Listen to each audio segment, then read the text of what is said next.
श्रीमद् भागवत महापुराण स्कंद 10वां अध्याय 83वां। भगवान की पटरानियों के साथ द्रौपदी की बातचीत। श्री शुकदेव जी कहते हैं, परीक्षित, भगवान श्री कृष्ण ही गोपियों को शिक्षा देने वाले हैं और वही उस शिक्षा के द्वारा प्राप्त होने वाली वस्तु हैं। इसके पहले जैसा कि वर्णन किया गया है, भगवान श्री कृष्ण ने उन पर महान अनुग्रह किया। अब उन्होंने धर्मराज युधिष्ठिर तथा अन्य समस्त संबंधियों से कुशल मंगल पूछा। भगवान श्री कृष्ण के चरण कमलों का दर्शन करने से ही उनके सारे अशुभ नष्ट हो चुके थे। अब जब भगवान श्री कृष्ण ने उनका सत्कार किया, कुशल मंगल पूछा, तब वे अत्यंत आनंदित होकर उनसे कहने लगे, भगवान, बड़े बड़े महापुरुष मन ही मन आपके चरणाविंद का मकरंद रस पान करते रहते हैं। कभी कभी उनके मुख कमल से लीला कथा के रूप में वह रस छलक पड़ता है। प्रभो, वह इतना अद्भुत दिव्य रस है कि कोई भी प्राणी उसको पी ले तो वह जन्म मृत्यु के चक्कर में डालने वाली विस्मृत अथवा अविद्या को नष्ट कर देता है। उसी रस को जो लोग अपने कानों के दोनों में भर भर कर जी भर पीते हैं, उनके अमंगल की आशंका ही क्या है। भगवान, आप एक रस ज्ञान स्वरूप और अखंड आनंद के समुद्र हैं। बुद्धि वृत्तियों के कारण होने वाली जागृत, स्वप्न, सुषुप्ति, ये तीनों अवस्थाएं आपके स्वयं प्रकाश स्वरूप तक पहुंच ही नहीं पाती, दूर से ही नष्ट हो जाती हैं। आप परम हंसों की एकमात्र गति हैं।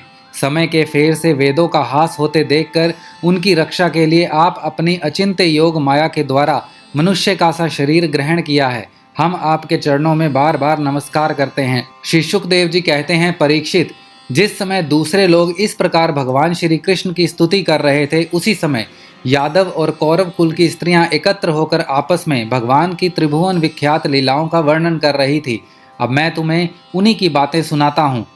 द्रौपदी ने कहा, हे रुक्मणी, भद्रे, हे जामवंती, सत्ते, हे सत्यभामे, कालिंदी, शैव्य, लक्ष्मणे, रोहिणी और अन्यायन श्री कृष्ण पत्नियों, तुम लोग हमें यह तो बताओ कि स्वयं भगवान श्री कृष्ण ने अपनी माया से लोगों का अनुकरण करते हुए तुम लोगों को किस प्रकार पाणी ग्रहण किया।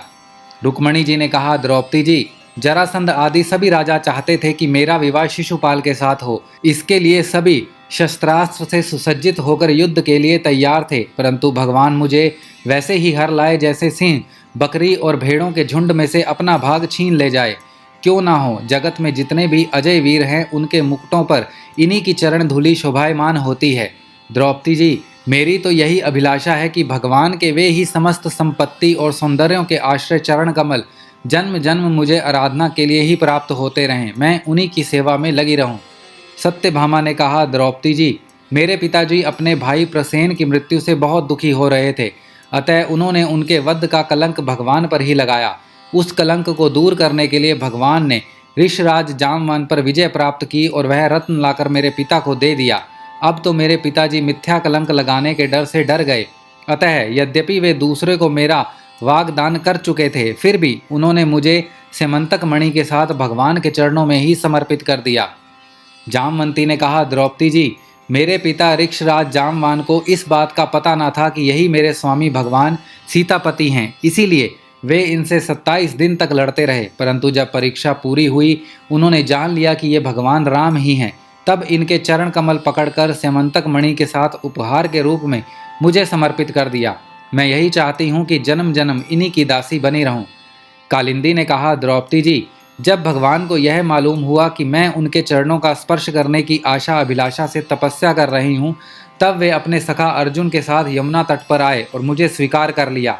मैं उनका घर बुहारने वाली दासी हूँ। मित्रविंदा ने कहा, द्रौपदी जी, मेरा स्वयंवर हो रहा था, वहां आकर भगवान ने सब राजाओं को जीत लिया और जैसे सिंह झुंड के झुंड कुत्तों में से अपना भाग ले जाए, वैसे ही मुझे अपनी शोभायमान द्वारकापुरी में ले आए। मेरे भाइयों ने भी मुझे भगवान से छुड़ाकर मेरा अपकार करना चाहा, परंतु उन्होंने उन्हें भी नीचा दिखा दिया।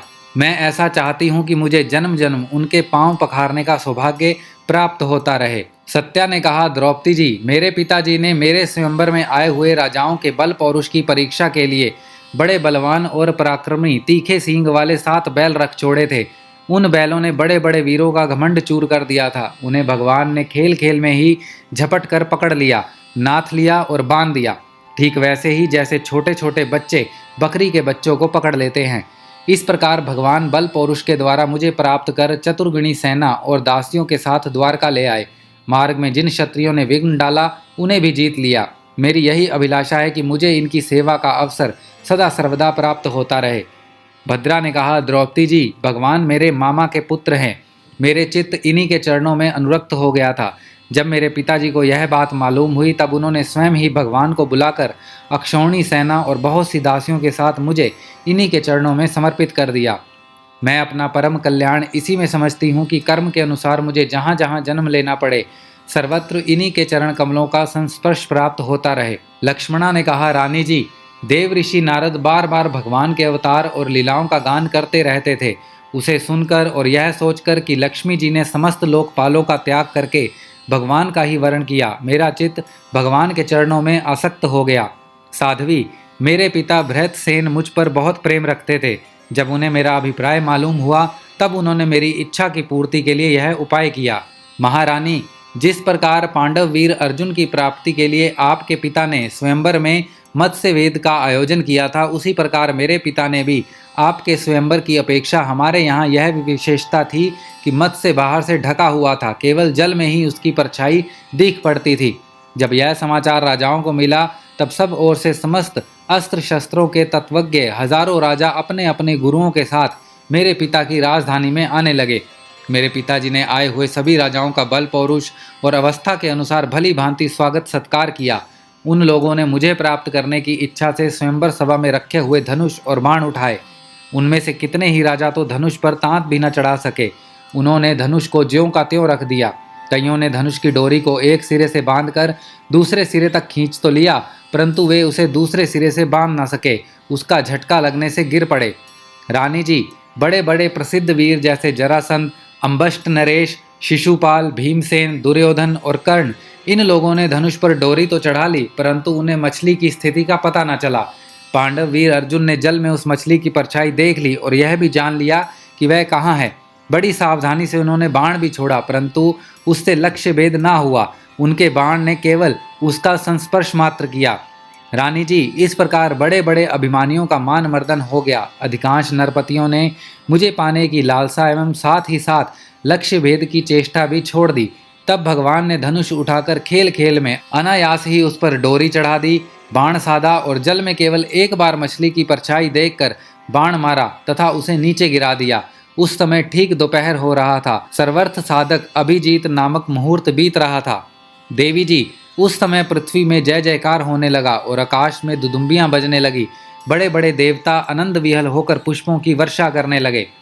रानी जी, उस समय मैंने रंगशाला में प्रवेश किया। मेरे पैरों के पायजेब रुंझुन रुंझुन बोल रहे थे। मैंने नए नए उत्तम रेशमी वस्त्र धारण कर रखे थे। मेरी चोटियों में मालाएं गुथी हुई थी और मुंह पर लज्जा मिश्रित मुस्कुराहट थी। मैं अपने हाथों में रत्नों का हार लिए हुए थी, जो बीच बीच में लगे हुए सोने के कारण और भी दमक रहा था। रानी जी, उस समय मेरा मुखमंडल घनी घुंघराली अलकों से सुशोभित हो रहा था तथा कंपोलों पर कुंडलों की आभा पड़ने से वह और भी दमक उठा था। मैंने एक बार अपना मुख उठाकर चंद्रमा की किरणों के समान सुशीतल हस्त रेखा और तिरछी चितवन से चारों ओर बैठे हुए राजाओं की ओर देखा। फिर धीरे से अपनी वरमाला भगवान के गले में डाल दी। यह तो कह ही चुकी हूँ कि मेरा हृदय पहले से ही भगवान के प्रति अनुरक्त था। मैंने ज्यों ही वरमाला पहनाई त्यों ही मृदंग, पखावज, शंख, ढोल, नगाड़े आदि बाजे बजने लगे। नट और नर्तकियां नाचने लगी, गवैये गाने लगे। द्रौपदी जी, जब मैंने इस प्रकार अपने स्वामी प्रियतम भगवान को वरमाला पहना दी, उन्हें वर्ण कर लिया, तब कामातुर राजाओं को बड़ा डाह हुआ। वे बहुत ही चिढ़ गए। चतुर्भुज भगवान ने अपने श्रेष्ठ 4 घोड़ों वाले रथ पर मुझे चढ़ा लिया और हाथ में शारंग धनुष लेकर तथा कवच पहनकर युद्ध करने के लिए वे रथ पर खड़े हो गए। पर रानी जी, दारुक ने सोने की साज समान से लदे हुए रथ को सब राजाओं के सामने ही द्वारका के लिए हाँक दिया, जैसे कोई सिंह हिरनियों के बीच से अपना भाग ले जाए। उनमें से कुछ राजाओं ने धनुष लेकर युद्ध के लिए सज धज कर इस उद्देश्य से रास्ते में पीछा किया कि हम भगवान को रोक लें, परंतु रानी जी, उनकी चेष्टा ठीक वैसी ही थी जैसे कुत्ते सिंह को रोकना चाहें। शारंग धनुष से छूटे हुए तीरों से किसी की बाँह कट गई तो किसी के पैर कटे और किसी की गर्दन ही उतर गई। बहुत से लोग तो उस रणभूमि में ही सदा के लिए सो गए और बहुत से युद्ध भूमि छोड़कर भाग खड़े हुए। तदंतर यदुवंश शिरोमणि भगवान ने सूर्य की भांति अपने निवास स्थान स्वर्ग और पृथ्वी के सर्वत्र प्रशंसित द्वारका नगरी में प्रवेश किया। उस दिन वह विशेष रूप से सजाई गई थी। इतनी झंडियाँ, पताकाएं और तोरण लगाए गए थे कि उनके कारण सूर्य का प्रकाश धरती तक नहीं आ पाता था। मेरी अभिलाषा पूर्ण हो जाने से पिताजी को बहुत प्रसन्नता हुई। उन्होंने अपने हितैषी सुहृदों, सगे संबंधियों और भाई बंधुओं को बहुमूल्य वस्त्र, आभूषण, शैया, आसन और विविध प्रकार की सामग्रियां देकर सम्मानित किया।